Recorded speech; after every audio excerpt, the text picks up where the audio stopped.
अब हम क्या करेंगे, इसकी स्टोमेटिक कार्ड प्लस इसकी ब्लड आर्टरीज, इसको हम क्या करेंगे, स्पाज़म करेंगे।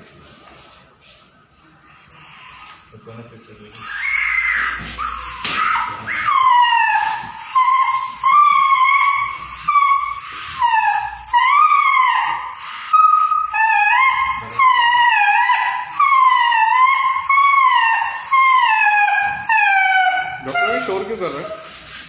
क्योंकि अभी क्या है, ये स्प्रे डॉग है, इनमें एनेस्थीसिया का क्या है, इफेक्ट इतना ज़्यादा नहीं हो रहा इसी वजह से, क्योंकि ये मल्टीपल चीज़ें खाते हैं तो इनका जो इम्यून सिस्टम है वो बहुत एक्टिव होता है कंपेयर टू अदर एनिमल्स।